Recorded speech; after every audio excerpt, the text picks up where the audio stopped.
जाति से पहली बार सामना हुआ जब मैं चौथी कक्षा में था। उन्हें संभवतः पता चल गया कि मैं पिछड़ी जाति से आता हूँ, तो उन्होंने मुझे लगातार 1 साल तक स्टेज पर बुलाकर इतना जलील किया।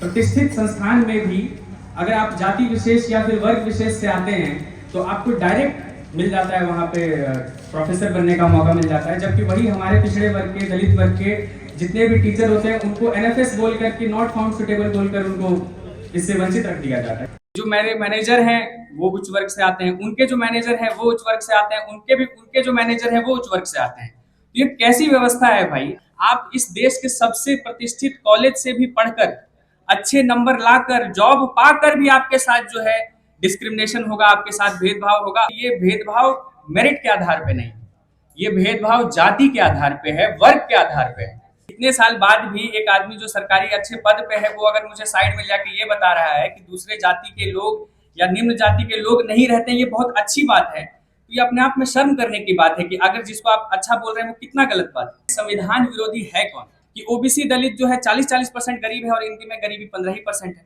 जबकि सरकार वही है, रोड सड़क वही है, संसाधन वही है, सरकारी स्कूल वही है, सरकारी कॉलेज वही है।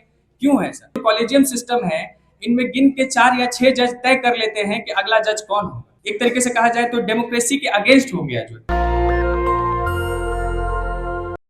पूर्ण विषय है आज यहाँ पे जब हम जिसके बारे आज डिस्कस कर रहे हैं कि संविधान क्यों उस पर चर्चा जरूरी है, क्यों उसके बारे में बोलना जरूरी है और क्या इस पे बात करके हासिल होगा क्या। हम सब ने देखा है कि आजकल अब इस पे तो तंज भी कसा जाता है कि भाई कुछ लोग मन से बोलते हैं, संविधान के बारे में बोलते हैं और यहाँ तक कि संसद में भी बोला जाता है कि अंबेडकर एक ट्रेडिशन हो गया है या फैशन हो गया है। क्यों हो गया है ये फैशन? अगर जिन लोगों का कहना है कि ये फैशन हो गया है, ऐसा फैशन हुआ क्यों? क्योंकि आज़ादी के इतने सालों बाद भी अगर समाज के सबसे बड़े तबके को अपनी मौलिक से मौलिक जरूरत के लिए भी अगर जूझना पड़े तो फिर किसका सहारा लिया जाए? हम सबों ने हजारों सालों से भगवान का सहारा लिया, लेकिन क्या भगवान हमें उस परिस्थिति से निकाल पाए? आज भी सब हम लोग, लगभग सारे लोग जो यहाँ हैं, सब किसी ना किसी भगवान को मानते हैं, किसी ना किसी को पूजते हैं, लेकिन इसके बावजूद अगर हमारी हालत आज तक नहीं सुधरी तो फिर किसका सहारा लिया जाए, किसके पीछे चला जाए? तो उसका जवाब लोगों ने खोजा, जिसने हमें पहले से बेहतर थोड़ी स्थिति में किया, शायद उसका सहारा लेंगे तो और बेहतर स्थिति हो जाएगी। आज़ादी से पहले क्या स्थिति थी हमारी और आज़ादी के बाद जो थोड़ा थोड़ा अधिकार मिला वो किसके वजह से मिला? संविधान की वजह से मिला, बाबा साहब भीमराव अम्बेडकर की वजह से मिला। तो हमने उनके तरफ देखा कि उन्हीं की बाह को अगर वापस से हम पकड़ कर चलेंगे तो शायद हमें फिर से और अधिकार मिलेगा, हमें बराबरी मिलेगी। इसलिए हम संविधान पे आज चर्चा कर रहे हैं। तो अगर ये फैशन ही है तो ये फैशन बहुत बढ़िया फैशन है, क्योंकि इससे हमें बहुत अधिकार मिलेगा। दूसरा है, एक कहावत कही जाती है कि फैशन के दौर में गारंटी की इच्छा ना करें, लेकिन मैं इस मंच से आपको कहना चाहता हूँ ये एक ऐसा फैशन है जिसकी गारंटी की 100% गारंटी है, क्योंकि इसी की वजह से आपको सारी चीजें मिलेंगी जो आज तक आपको नहीं मिली, और हो सकता है अगर आप ये फैशन ना फॉलो करें तो भविष्य में भी आपको नहीं मिलेगा। अच्छा, इस विषय पे ये जो चारों चीजें जिस पे हम लोग आज चर्चा कर रहे हैं, इस पे बोलने से पहले मैं अपने व्यक्तिगत जीवन के कुछ ऐसे हिस्से साझा करना चाहता हूँ जिसके बाद मुझे और मेरे परिवार को ये समझ में आया कि क्यों हमें समाज में संविधान के ऊपर बोलने की, चर्चा करने की, उसके ऊपर अलग जगाने की बहुत ज्यादा जरूरत है। मेरा जाति से पहली बार सामना हुआ जब मैं चौथी कक्षा में था। वहाँ मैं एक प्राइवेट स्कूल में पढ़ता था, जो वहाँ छोटा सा शहर था, गढ़वा नाम का जिला था, बहुत छोटा शहर था। एक प्राइवेट स्कूल में पढ़ता था मैं। उससे पहले मैं अच्छा स्टूडेंट हुआ करता था, ऑन एन एवरेज 90% से ज़्यादा आता था। बट वहाँ पे मुझे एक मैथ के टीचर मिले जो जाति से उच्च जाति के थे, साथ में वो वहाँ के सबसे बड़े मंदिर के पुजारी भी हुआ करते थे।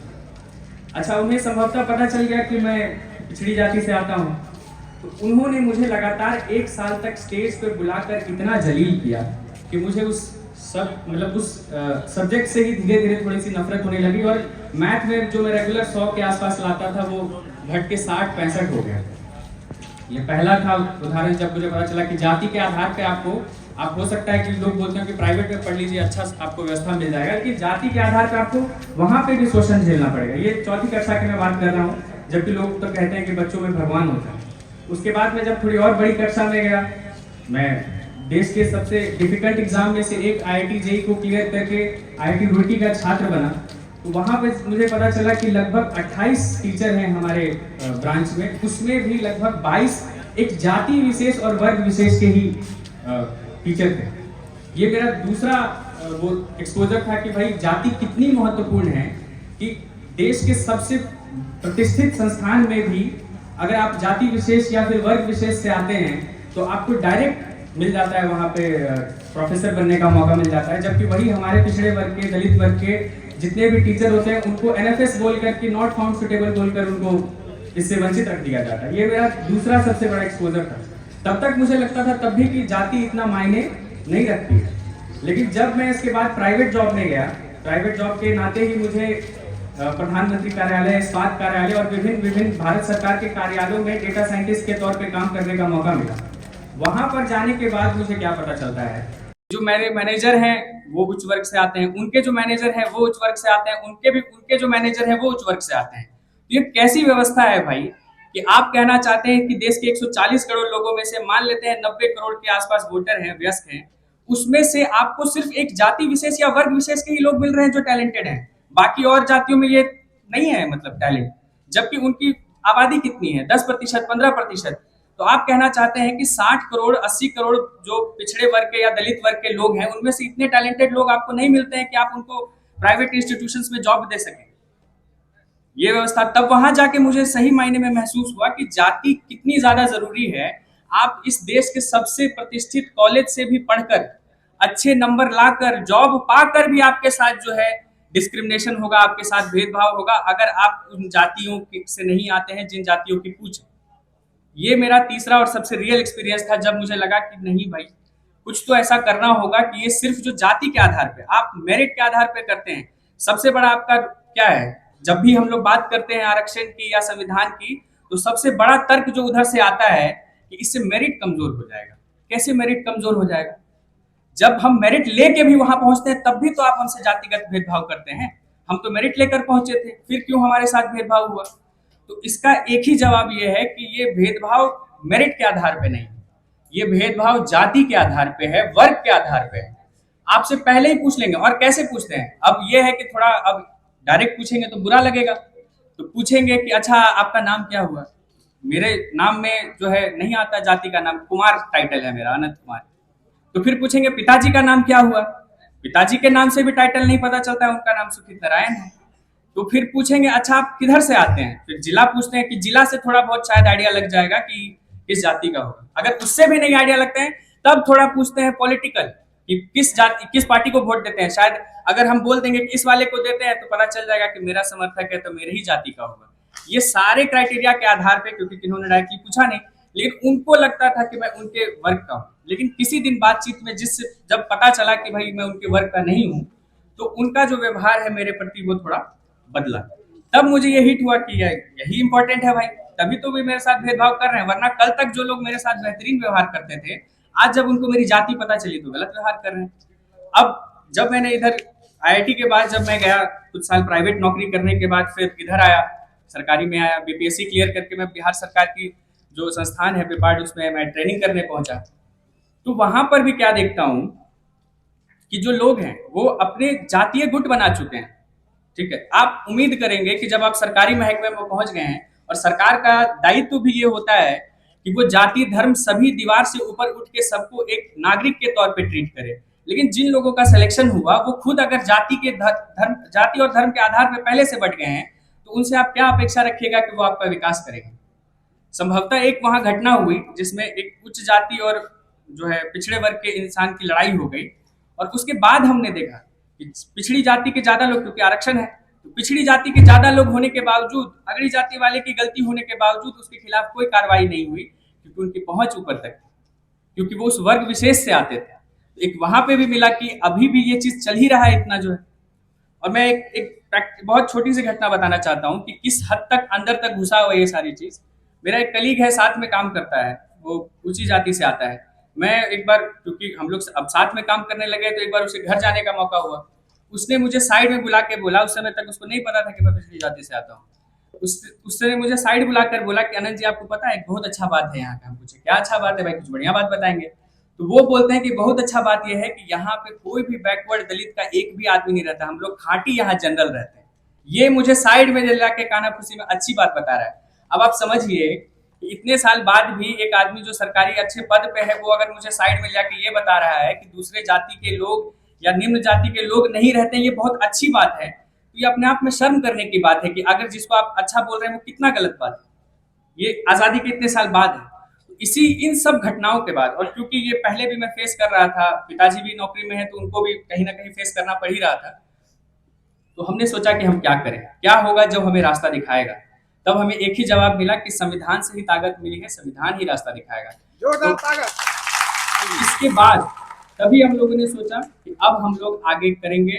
हम लोगों ने कुछ हद तक, अच्छा, पिछड़ों और दलितों के साथ एक दिक्कत ये भी है कि हम लोग जो है जिंदगी में, अपनी रोजमर्रा की जिंदगी में अपने चीजों से इतने परेशान हैं, हमारे पास बेसिक जरूरतें भी नहीं है कि इन सब चीजों पे हम डिस्कस कर सकें। दो वक्त का खाना मिल जाए, बाल बच्चा थोड़ा पढ़ लिख जाए, इतना ही बहुत हो जाता है हमारे लिए। तो हमें लगता है कि संविधान एक बहुत फैंसी चीज है, इस पे बात करके हम करेंगे क्या।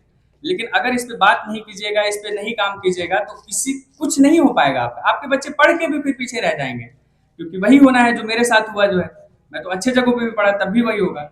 इसीलिए फिर हमें महसूस हुआ कि संविधान पे चर्चा बहुत जरूरी है। लोगों को, जैसे आप डेली अपने घर में पूजा पाठ करते हैं, बहुत समय नहीं देते होंगे, थोड़ा देते होंगे, उसी तरीके से अगर आप थोड़ा भी, अगर आपके बच्चे, मेरे पिताजी मुझे हमेशा कहते हैं कि हमें बहुत समय के बाद ज्ञान आया, 55-56 हो गया, 50 का उम्र पार कर लिए, अब काम करने का मौका मिलता है, तो लगता है जीवन कितना छोटा है, कितना कर पाएंगे इतने दिनों में।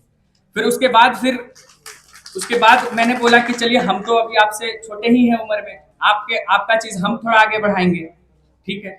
फिर लेकिन हमने ये बोला कि अब जब एक पीढ़ी के बाद दूसरी पीढ़ी ने थोड़ी और कम उम्र से इस पर मेहनत करना शुरू किया, तो जब मेरी अगली पीढ़ी आएगी संभवतः, तो मैं उसको बचपन से सिखाऊंगा कि संविधान का क्या महत्व।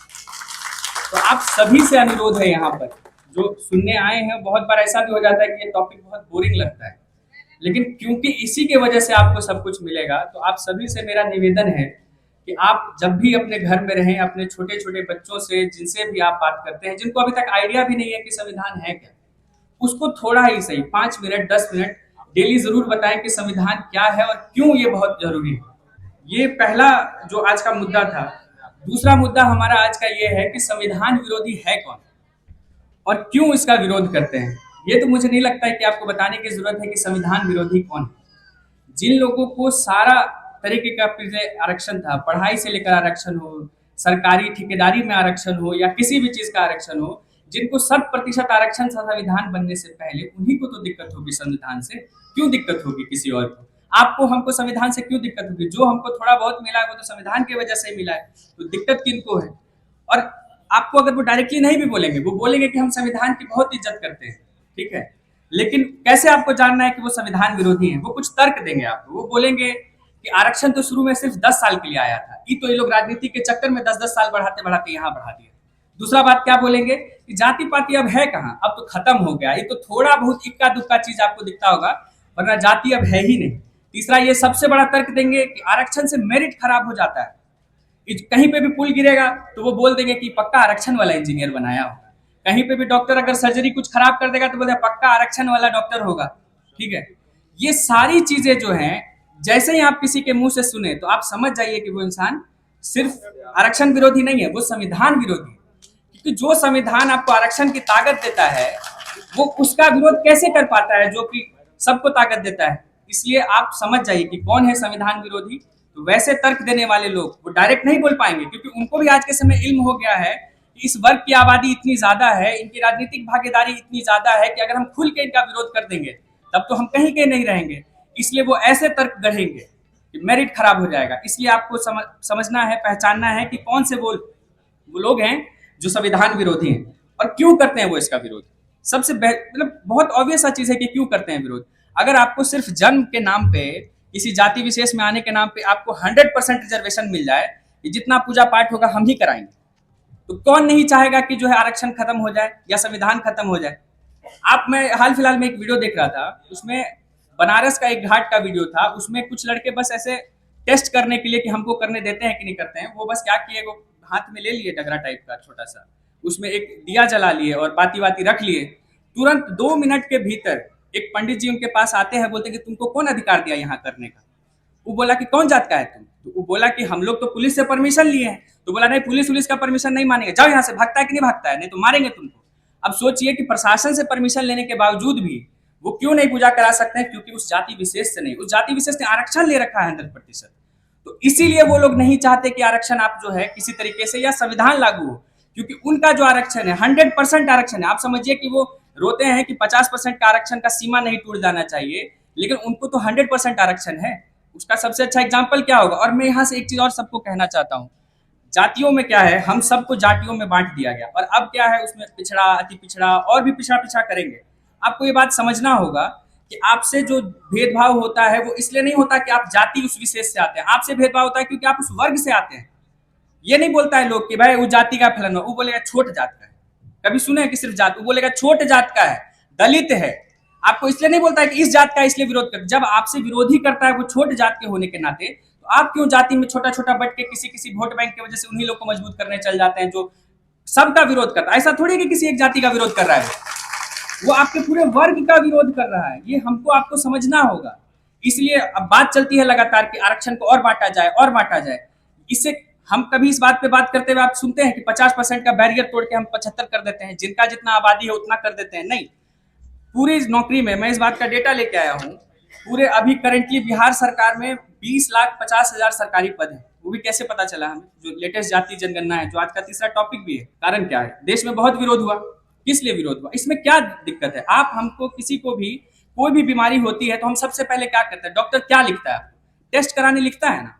तो इस देश का एक बार टेस्ट हो जाएगा कि किस जाति में कितने गरीब हैं, कितने अमीर हैं, किसको क्या मिला, किसको नहीं मिलेगा, इससे किसी को क्या दिक्कत होनी चाहिए, नहीं दिक्कत होनी चाहिए। लेकिन फिर दिक्कत है लोगों को, क्यों दिक्कत है, क्योंकि इससे सच्चाई बाहर आ जाएगी, जो बिहार के जाति जनगणना से भी सच्चाई बाहर आएगी। जब हम डेटा देखते हैं तो हमें पता चलता है कि जनरल वर्ग से गरीबी का आंकड़ा मैं दे रहा हूँ बिहार में ऐसे 36% के आसपास गरीबी बिहार सरकार के लेटेस्ट सर्वे के अकॉर्डिंग आई, जिसमें 22% जनरल वर्ग के लोग गरीब हैं, लगभग 35% ओबीसी वर्ग के लोग गरीब हैं, और लगभग एससी एसटी के 43 से 44%।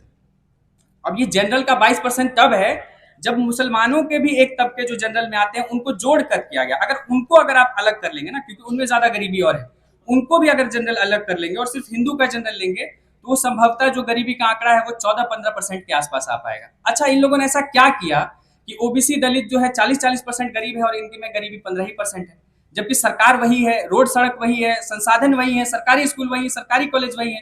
क्यों है सर, क्योंकि उनको पहले से आरक्षण मिला हुआ था, हमें आजादी के बाद मिला थोड़ा सा, तब जाके हम थोड़ा थोड़ा उस रेस में आना शुरू हुए जिस रेस में वो ऑलरेडी बहुत आगे जा चुके हैं। तो हमें कैसे होगा, जब किसी सब्जी में नमक ज्यादा पड़ जाता है तो हम क्या करते हैं, पानी थोड़ा और बढ़ा देते हैं।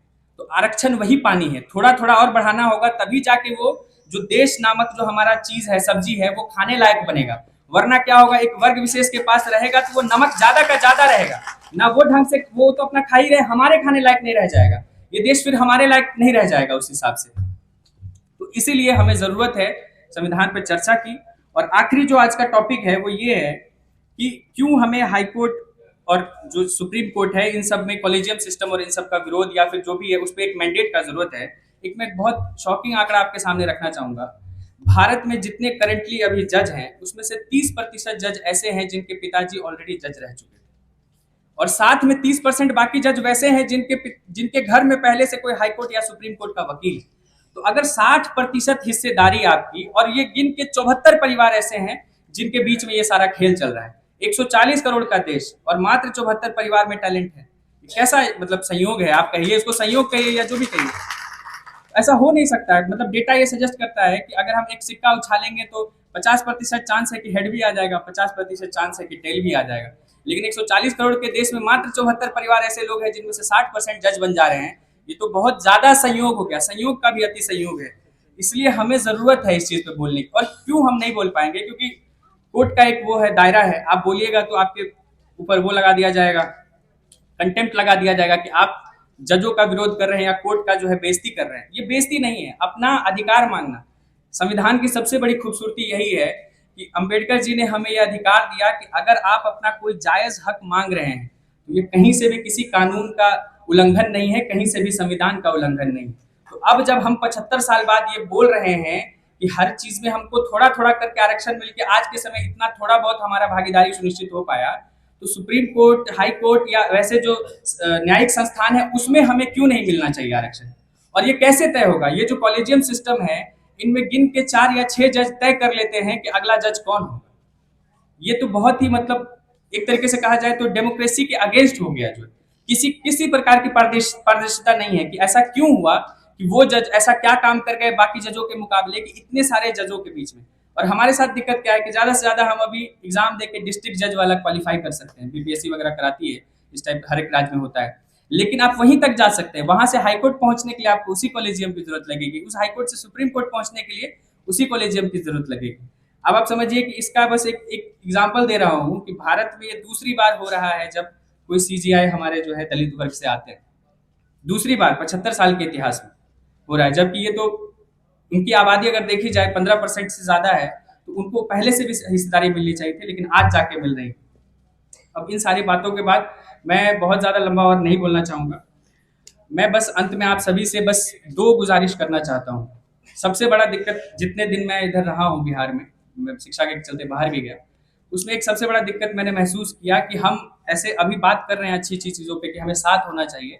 दिक्कत कहाँ आती है कि हम अपने आप को जातियों में पाते हैं, और जातियों से ज़्यादा हमने उस जाति में भी हायरार्की बना रखी है। हम सब पिछड़ी जाति या दलित कहते हैं, लेकिन दलितों में भी है कि वो हमसे ज़्यादा छोटा वाला दलित है, हम उससे बड़े वाले दलित हैं। पिछड़ों में है कि वो हमसे ज़्यादा छोटा वाला पिछड़ा है, हम उससे थोड़ा ज़्यादा बेहतर वाले पिछड़े हैं। अरे भाई, आप ऐसा करके किसको बल दे रहे हैं? मान के चलिए अगर पिछड़े जाति में कहा जाए तो यादव सबसे ज्यादा आबादी वाली जाति है, लेकिन फिर भी उसके साथ यूपी के इटावा में क्या हुआ?